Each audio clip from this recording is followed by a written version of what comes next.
अच्छा, मेरा अगला सवाल ये है डॉक्टर निखिल, मैं आपसे जानना चाहता हूँ, डॉक्टर आलोक ठक्कर ने बात की थी डायबिटीज के जो मरीज हैं वो खासकर इसकी चपेट में आते हुए दिख रहे हैं, ऐसा क्यों है और डायबिटीज के मरीज क्यों ब्लैक फंगस के निशाने पे हैं?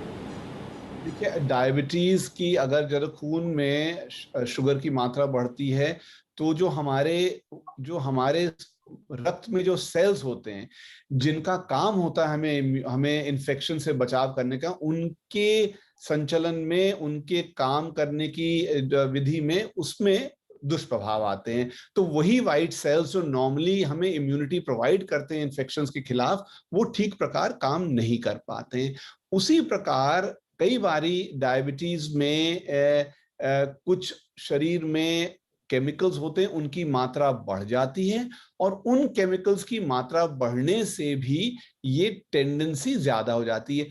हमने अधिकतर केस जो एक होता है जैसे टाइप 1 डायबिटीज में होता है, उनमें एक सिचुएशन आती है जिसे हम कहते हैं डायबिटिक कीटोएसिडोसिस, जो बहुत ही एक्सट्रीम सिचुएशन होती है।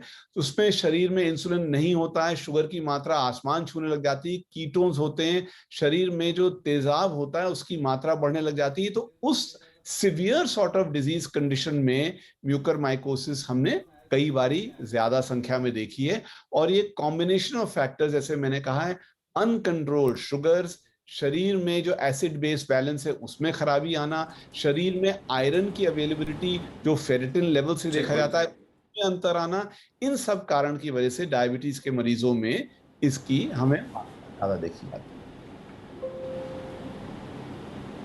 पर इससे क्या, किस तरह की, अगर मैं आपसे पूछूं कि किन बीमारियों के जो मरीज हैं उनको ब्लैक फंगस का खतरा ज्यादा है? आपने डायबिटीज की तो बात की, बट आलोक जी मैं आपसे ये भी जानना चाहता हूँ और कौन कौन सी बीमारी या कोमोबिडिटीज वाले केसेस हो सकते हैं जिसमें ब्लैक फंगस का खतरा ज्यादा है?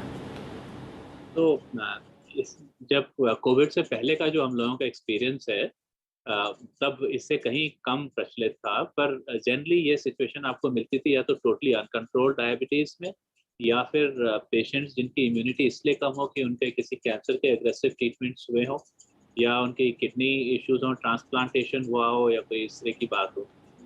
तो इम्यूनिटी कम होना तो आप समझिए ज़रूरी है जिससे कि ये बीमारी आपको लगने के लिए।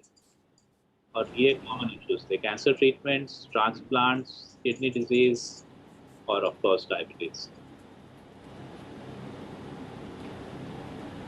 इसमें इसमें कई सारे डाउट्स जो हैं वो सामने निकल के आए हैं ब्लैक फंगस की।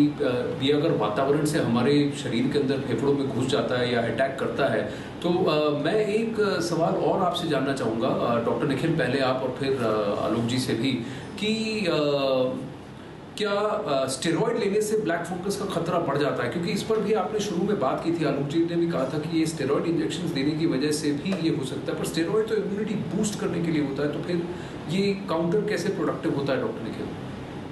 देखिए, नहीं, स्टीरॉइड्स एक्चुअली में थोड़ा सा कोविड की बीमारी में और स्टीरॉइड का जो है संदर्भ वो आपको देना चाहूंगा।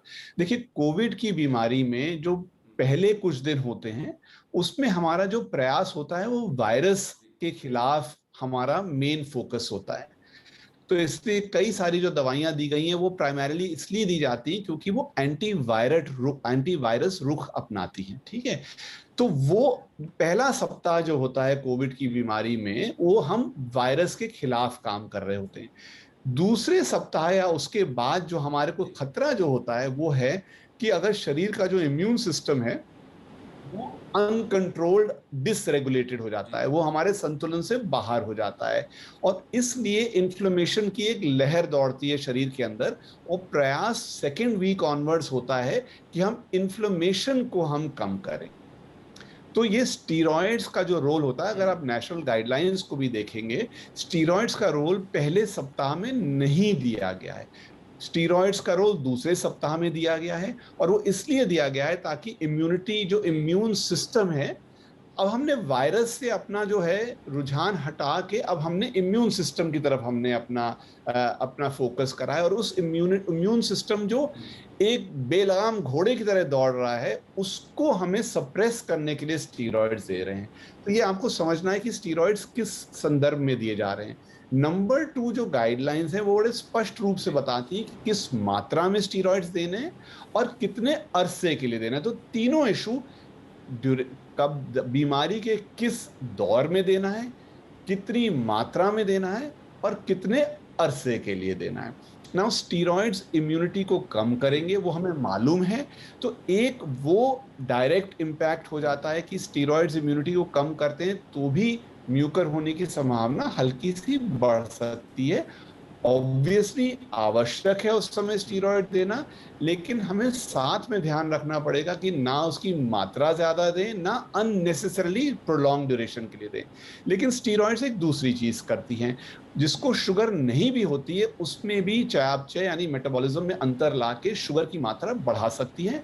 और अगर किसी को पहले से डायबिटीज है तो वो अनकंट्रोल होने की संभावना बढ़ सकती है। तो इन दो परिस्थितियों के कारण से स्टीरॉयड्स डेफिनेटली कंट्रीब्यूट कर सकते हैं। जहां आवश्यक है देना स्टीरॉयड्स बिल्कुल देना चाहिए। जहां दिया जाए वहां स्टीरॉयड्स देते हुए मरीज की शुगर की मात्रा को नियमित रूप से नापना चाहिए, ताकि कहीं भी अंदेशा हुआ कि शुगर बढ़ रहा है तो तुरंत ही उसे दवाइयों से या इंसुलिन से उसको नीचे लाके उसको कंट्रोल में लाना चाहिए। तो एक संतुलन हर चीज में आवश्यक है। हमें मुस्तैदी से इस पे ध्यान रखना चाहिए और इसको मैनेज करना चाहिए।